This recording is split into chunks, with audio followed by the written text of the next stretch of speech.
My 26 male, wife 27 female, cheated, but my family are taking her side and making things harder for me. Please accept my apologies if this has become too long. I endeavored to write about events that happened to me over the course of 3 months, and since I am not fluent in English, there are a significant number of faults in the final test product. We almost grew up together. Our parents were excellent friends, and we lived in the same building as one another. In my childhood, I despised her for being consistently better than me, and I felt she received more attention from my parents than I did.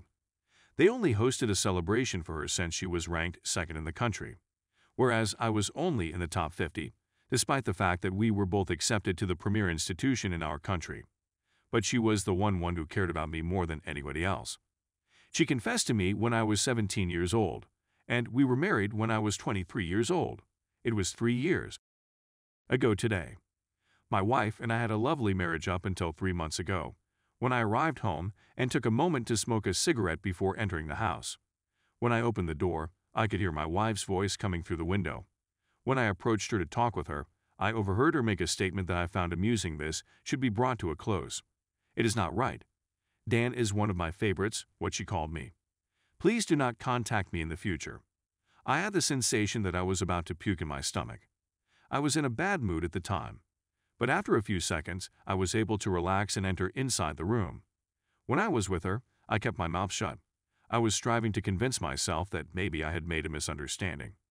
My wife afterwards left the house to attend a fitness class. She never takes her phone to the gym with her. Instead, she leaves it at home. After a few minutes of wrangling with her, I decided to check her phone. I can open it with my fingerprints. It was her decision to add my fingerprints, so I can use them in case of emergency. I found the conversations to be extremely rapid. They'd only been talking for a month before I arrived.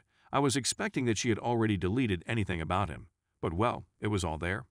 Since of what I learned from the talks, I realized they had met at a school gathering party, and because he was a model, my wife had asked him some questions about photos, and they later had a meeting that I was not aware of. Following that, they developed a stronger bond and went on a second date.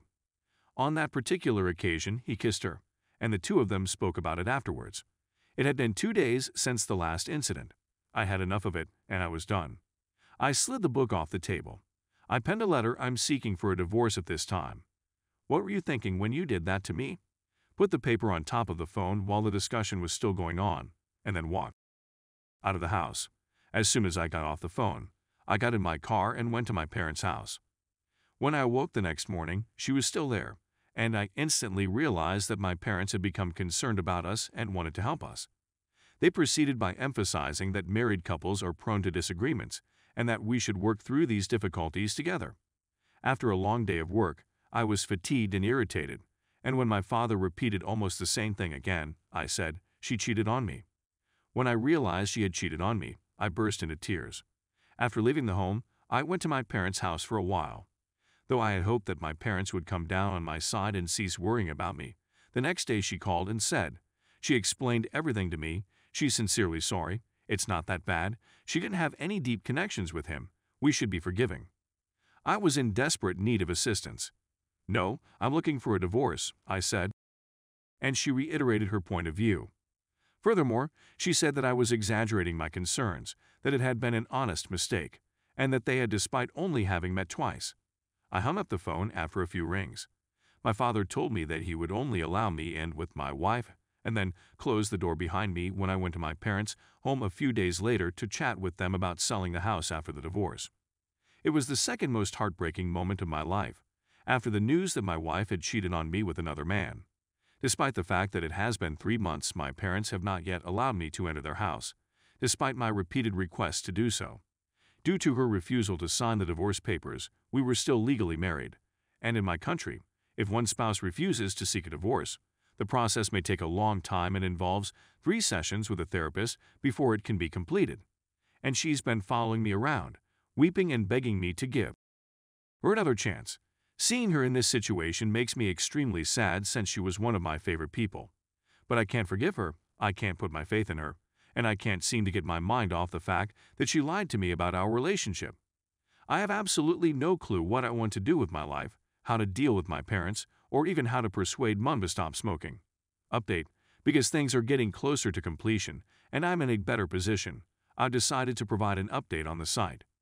I reflected on a number of the comments, especially those that were directed towards my parents. We received a message from her and sent it to one of our friends around 20 days ago. If I met her and listened to her comments, she said she'd sign the forms. I didn't communicate with her since I was using a new SIM card and didn't check my social media applications. We eventually got to meet. It was, to put it mildly, uncomfortable to see. Hesitant at first to say anything, or even if she wanted to say anything at all, but she eventually expressed herself and her feelings.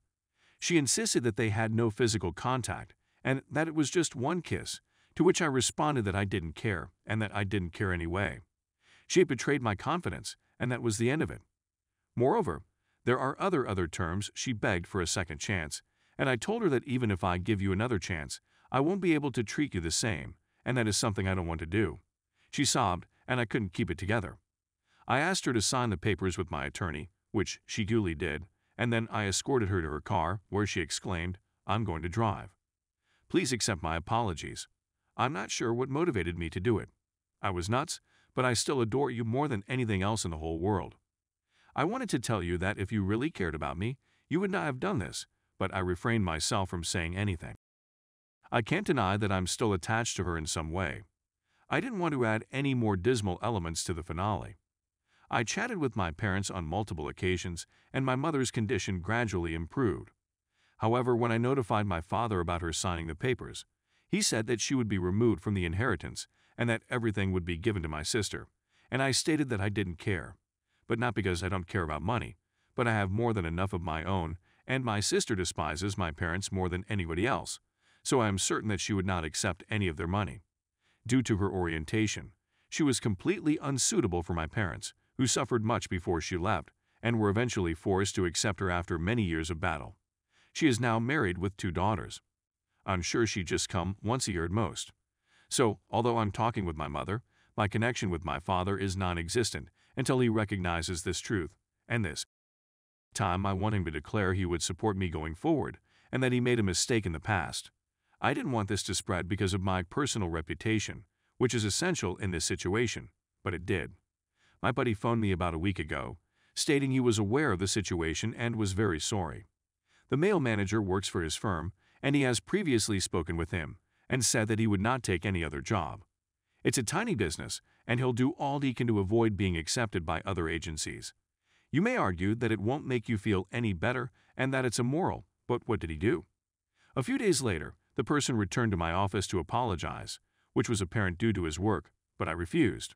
After a time, he became upset, furious, or whatever, and began disparaging me and my ex-wife. I hit him in the face, and the guards hauled him out. He won't be able to sue me because if he does and I tell the police about his connection with my ex-wife, he'll be in huge trouble. In our nation, it is considered a major crime with severe penalties. I don't want to seem to be proper in what I did. I know it was wrong, but at least I won't be thinking about why I didn't sue or otherwise punish him any longer. Please accept my apologies for the length of this post. I was really thinking about them again while writing, and it was undoubtedly one of the most difficult and heartbreaking periods of my life. Thank you for taking the time to read my story.